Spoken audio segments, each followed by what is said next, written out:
All right. No questions yet, but please, please, please use this time. So be thinking of some. I do have a couple of little impromptu questions for us to kind of get us just started, folks. But first, I want to ask when a district submits a TA request, how is an engineer assigned? By region, county, project type, or staff availability? Yes, yes, and yes. We try and take all of that into consideration. I mean, we try and think about, workload, but also, if it's a pond site, we're probably going to get Sam Bingham and we're probably all going to ask if we can follow along with them and learn from him because he is the master. He's probably arguably done more ponds in North Carolina than any other engineer, period. Um, and Robert's got an amazing background in agricultural engineering, like you guys were talking about earlier. I knew very little about agriculture before I came into this, so I don't speak cow very well. I'm trying to learn how to speak cow, but I don't. I'm learning a lot. So I think we all do have different expertise and experience, and so we try and take all that into consideration. And Makes and sense. workload obviously plays a role in what we're doing because um, we do have some types of projects that are really longer term, like they take longer to design or they take just more engineering input. And so we try to make sure that we're spreading the work such that if somebody has a bunch of those, they're not getting, additional work till those are completed. So, um, and in addition to that, we also have some engineers that are um, more experienced or know, like the ponds, for example. Sam knows a lot about ponds. Some folks are like our dry, like Robert does a lot of our dry stack designs. Like there's just certain things that people are better equipped to do more quickly. And so what we try to do in that instance is hopefully assign two folks so that the person who's the expert can help bring up the engineer that may not know as much about that particular project type. Love that. No, that totally makes sense. What about I'm just sort of off the cuff going here. What in a situation like I assume that sometimes you have an engineering project and like maybe it's been a while or that same producer's still around and they come back and they need something else done. Is there some, sort of hey, this engineer has worked on the project before. They kind of maybe have met this cooperator. They have like some kind of history. If they're still available, like, do we try to plug those folks in? Like, how does that situation work? Brandy, I love that. I think, and that's one thing. I think Jess in Madison has really, some cooperators are better suited for different engineers, and or maybe they didn't love their engineering experience previously, and they maybe would like to try a new one, or maybe they had a great experience, or, in the case of Sam Bingham, the one that Jess specifically asked for him on was this huge, I think, exclusion fence project along a really wonderful stretch of river that she really wanted to make sure it got done. And the farmer was older and more, would be more open and receptive to somebody like Sam than like an engineer named Star that shows up on the project. Yeah, and we definitely do that a good bit with folks. And I'm sorry, I didn't mean to speak over you. Please, Sarah, speak up. I'd rather hear from you. Okay. Well, we have a project that I'm working on, and I'm new to the cost share program, but we're working on it, and it's right along the Laurel River in Madison County, which is very high aquatic habitat, and they did an exclusion fencing project with NRCS about 10 years, I think in 2008. And they did all the exclusion fencing and then they put in a spring development. And the project kind of went off the rails and the spring development has failed. The exclusion fencing is actually really close to it's too close to the river still, and the watering tanks were supposed to be further away from the river, but there was a changeover at NRCS and the watering tanks are really close to the river, so all the manure is just going straight into the river, even though there is fencing there. And so they're kind of, I think they're a little bit upset about that. You know, they're like, we tried to do the right thing, you know, we followed this guidance. And so I'm just, you know, trying to, with the interpersonal stuff, like trying to explain to them that, you know, they tried to do the right thing, and the design, I don't know what happened with the design, if the spring just failed, because springs fail sometimes. And so I'm just trying to, like, you know, reassure them that we're gonna do it, well, we're gonna you know, trying to gain their trust, I guess. Sure. So, do you have any words of advice for how to approach Yeah. that? um, I think I think you're doing the right things, and I think that, you know, ultimately, probably all the folks that were involved in that are long gone, right? And so, um, the way that I generally try to approach it is, you know, make sure we're listening and we're hearing, and that we're making note of where those issues were, and then from there, really trying to make sure that we are forward focused. Like, those things happened, and, you know, we see where those failures are. We make sure we document, you know, what we're hearing, and just really try to kind of change the focus to, this is what we see as the vision for the future, instead of really trying to dig into that past as much. Now, if the folks that were involved are still employed with us, then obviously there's probably, you know, an opportunity to change it up, like Star said, to be able to, you know, find somebody that maybe has a new and different perspective.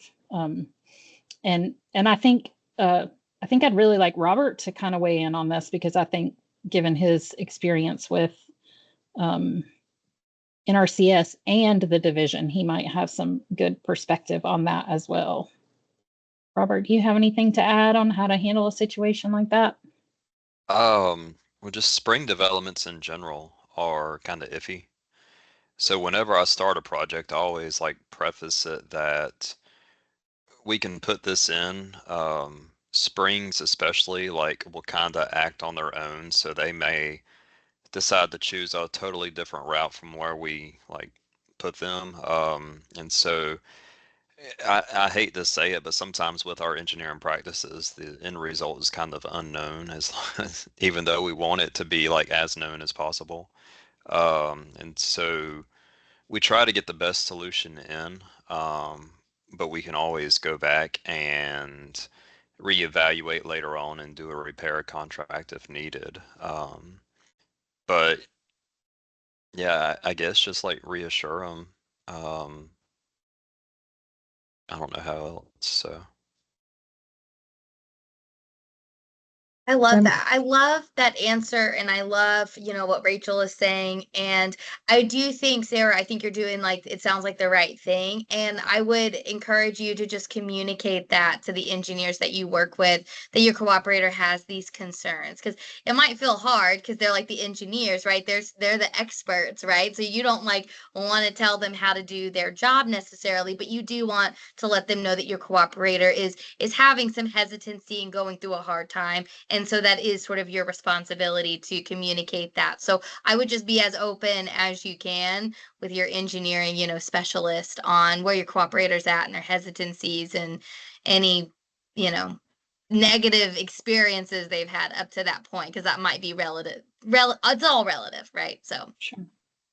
And I mean, Sarah, I think, you know, it's really important to acknowledge that and say, yeah, I hear you and your concerns are valid. And I don't know how we got here, but let's see what we can do to fix it. Just, I think a lot of times people need to hear that we hear their concerns. Like, you know, I said earlier, we work for you as a district, and you work for the farmers and the cooperators. And so, you know, if they're hesitant to work with us because of something that happened in the past, like we've got to try and mend that relationship. And I think you, from what I've seen working with you, you do a really good job with that. Thank you for all that good advice. I appreciate that. Awesome. Thank you for that, Sarah. We do have a question in the chat. Shannon says, she's really nervous about starting engineering JAA because it's so intimidating. I do think I hear this quite a bit from our newer district staff, so I totally get that. And Lindsay agreed. So her county does a lot of vegetative best management practices. Are there any advice on how or where to begin? And this is open to any of our engineers. I see Robert's come off mute. So does that mean you'd like to start with this one, Robert? I'd say just try to attend as many trainings as you can locally, Yes. but also try to team up with a local county. Possibly go out with them to the field and just get some hands-on experience if you don't have anyone in your office to work under. And even invite other counties to your county to visit a site. But also, like, if it's an engineering practice or like barely an engineering practice, like reach out to us and we'll be glad to like just come out and spend the day with you if you want like one-on-one training with a laser level or anything like that, and we could go out in the backyard and just do that. So don't be afraid of the practices and don't be afraid of engineers. So Yeah. Well, I will say I almost like don't want to reach out to you guys sometimes just because I know you guys are so busy that I don't want to be like, it feels kind of dumb sometimes to be like, No. I need help with this little thing. I think everybody on this call would love to be able to help you. And I will say, we have had some significant delays in our ability to provide technical assistance in the past just because of staffing. We are currently almost fully staffed other than that new position that I discussed. So I think that now is a great time to really reach out and get that assistance. I know our folks they're really good about coming out and working with the districts and all of the people on this call really enjoy that part of it. So I think that and those who are not available as well, that none of them and honestly, if it's something where they're swamped with a specific project, they're going to let you know, and if they can't help you, they might be able to reach out and find someone else. So please never feel like I don't ever want anyone to feel intimidated. We have the best team right now. Everybody's just incredible to work with. Super, super smart, super engaged, super helpful, and I want you all to feel comfortable reaching out to us. And I think that everybody on here would agree with that sentiment. Great. Thank you guys so much. and we could also schedule a Teams meeting if it's just something we could do on the computer. So Yeah. it could be like a 30-minute something and not an all day thing. So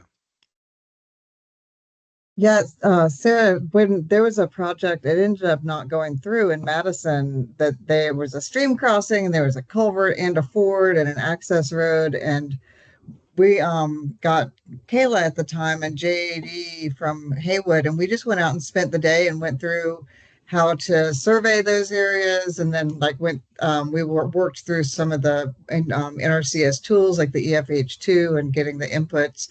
And it was a great exercise. But like if you had a project that you wanted to work on that does have JAA, like Robert said, that's something that we could go through with you as we were working on it. For sure. I think we would all love to do that. Engineers aren't as scary as people think we are. We're just maybe a little mathy. And as I recall, she's a geologist, right? Isn't that correct? Aren't you the one that said that? So I would. Who, me? Yes. I was a geologist. Yes. Yes. So please don't ever. We've got things we can learn from you as well. So that's Okay. always helpful. Awesome. Yeah, And also just further encouragement, guys. I mean, if there's a lot of requests, sometimes training is where we fit that in, and Rachel and Star and Chris will by far they will let us know if we need to step in, if there's more training that's needed to be helpful. So regardless, ask and reach out, and we will help support the engineering team in any way that we can also. So yeah. All right, guys, what other questions do we have? Does anyone want to come off of mute? Any questions for our engineering team? Okay, I will find another one. Let's see here. Ooh, what are the most common mistakes or missing details on a technical assistance request? Dar, do you want to take that one? No. um, so I think one of the things the Latin long are not the actual kind of location that you want the BMP. That's one that we get a good bit. The Latin long's like at the barn, and the BMP's in the pasture. So like that's one good one. Just make sure your Latin long are at the actual site where you're hoping to do the BMP. I would err on the side of more information in your description. Sometimes we get requests that don't have any sort of narrative associated with it. And so any sort of ideas that any sort of things that you've thought about and considered in these. One thing that happens, and this is not really necessarily information that's included on the TA request, but I highly recommend. One thing, we get TA requests sometimes, not very often, but sometimes, where the district employee has not talked to the landowner. The landowner's just reached out to the district, left a message, sent an email, and they haven't actually communicated with the landowner yet. They haven't been out to visit the site yet. So if you send us a TA request and you haven't done a little bit of backgrounding, we're probably going to ask you to, visit the site, get some photos, to better kind of orient the conversation so that we can make sure that there's a water quality concern, that there, those kinds of things. So that is something I think that one of the things that I would recommend in your description is to include, what is the water quality concern that you're seeing on the site? Because I think that helps you think through when you do make that initial site visit, what you see. Yeah, and the map obviously is very important. Star, anything else I'm missing? Robert, anybody So else? I was initially going to say it's not on the TA request, but visit the site. Like I've been out several Yes. times with districts and they hadn't visited the site, and it turns into like be a whole lot of nothing, and it's kind Right. of like a wasted trip, especially if it's a long drive. Yeah. But I can see it as a learning opportunity, but still visit the site first and kind of get an understanding of what's actually going on, and if a BMP is actually needed, or if a BMP would even fit in that scenario. And if you have questions whether it would or wouldn't, definitely reach out to an engineer after you visited the site. So I think that's great.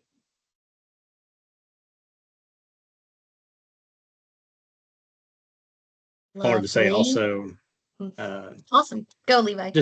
just on the map and stuff too. If you've been to the site and you've made a site visit, if you know there's some very restricting things that like the landowner definitely doesn't want it in this part of the pasture, that sometimes adding that kind of stuff to the map can help. Because we might look at it and say, well, proposed location might not be good, and might have some alternatives already planned out before we even go and look at it. Just in case. So anything like that. One thing I know I can think of for sure is feed pads. If you're going to have a feed pad or any kind of waste storage structure, if you go out to that site first and look at it and there's a well, make sure you put that well on a map if you can, please. That's good advice, Levi. Yes. Thank you for that, Levi. All right, let's see here. What advanced training or certifications will district staff need to keep up with changing engineering requirements? Any thoughts, my engineering friends? What would you recommend? And this can go to anybody. I don't really see engineering requirements changing that much. Okay, well, I would then just strike say, that. well, I mean, just read the standard, NRCS Yeah. standard. So they're on the engineering field office tech guide, Mhm. EFOTG. So just read that. Those are occasionally updated. Okay. So make sure if you have JAA, just make sure that the BMP that you're designing for, make sure the standard hasn't changed or anything like that. So it's good practice that when you're working on a BMP to print the standard out and include it in the folder so that you know that when this BMP was designed, it was designed to the 2022 edition of that specific standard. So I think that is really good advice, Robert, because they do change. And yeah. And So Star put a link to that in the chat for those folks who are looking for that. the one thing I would say too is, obviously, if you get JAA for something, well, not just the policies on the NRCS practice standards, but also our BMP policies, because they do change as well. Pay attention to those emails that come through where any BMP policy items may have changed, and that is something that's critical too. The basics of hydrology, the kinds of things that we do, generally speaking, there's not a significant amount of change. The things that do change are things like inputs to those process. So, for example, we utilize a rainfall database that's developed by NOAA that we utilize to determine rainfall amounts for specific storms when we're working on a hydrology project. And those items can be updated as well. So just making sure that you're using the most recent reference material whenever you're for example, designing a grass waterway, just make sure you have, you are referencing the most recent data. One thing, and this is kind of related to what Robert was saying about the practice standards, I know there's also been some rules of thumb that have been used for years and years and years and years. And sometimes those can get convoluted. So if someone's giving you advice to use a rule of thumb, it might be good just to reach out to either one of the NRCS engineers or one of our engineers just to say, does this rule of thumb seem reasonable? Just to get kind of a gut check on that. Yeah, no, that makes sense. Totally. All right, folks, we're rounding the end of this panel. Is anyone itching for a question?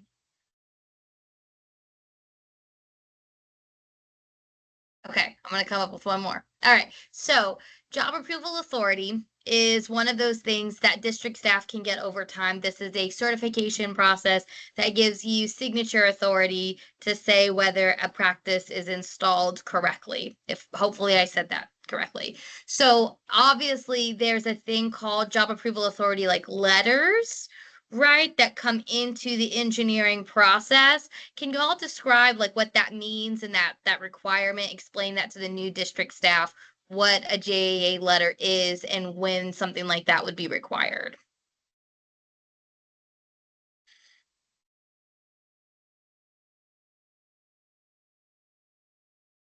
So once the practice is completed, I believe there's a form request for payment.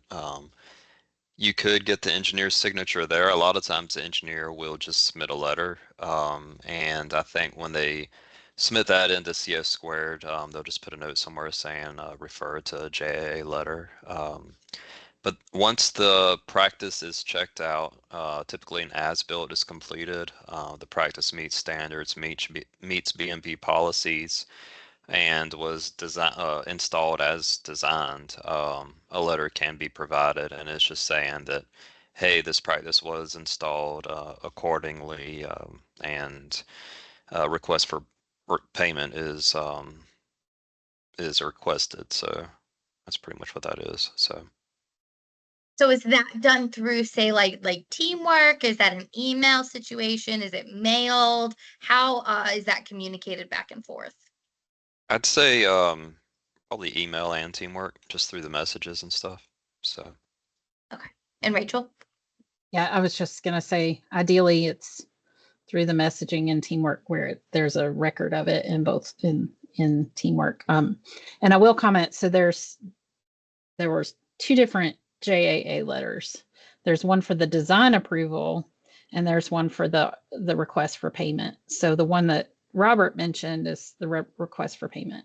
The design approval is so the, and I meant to mention this before when we were talking about teamwork. You know, once we've prepared the final design and we've given you your letter for job approval authority, then you have to resubmit your contract for approval through the contracting process from the cost share staff. So technically the project can't go to construction until that approval is given by the cost share staff. So until that contract's approved, regardless of our final plans and that we've given you a letter, it's very critical that that contract's been, and that has become an issue. Just at the last commission meeting, we had a post approval because someone did construction before the contract was approved. So that is something just to bear in mind that, you know, once we have given you a final design that's signed and sealed that lists the BMP that's in your contract, and you have a letter that also lists the BMP that's in your contract, then you would have to resubmit for the contract for approval such that you can go to construction. So there's two different letters, and generally speaking, engineering staff does not sign the JAA form because we don't technically have JAA. Okay. Our ability to do the work comes from our professional seal. So that's why it's different. The JAA is specifically listed in statute as something that people can get with the engineering licensing board to be able to do the work of an engineer without having a license is basically what that boils down to. And so because we are working under our professional engineering license, we do not sign that form. We provide a separate letter. So just wanted to kind of clarify that a little bit.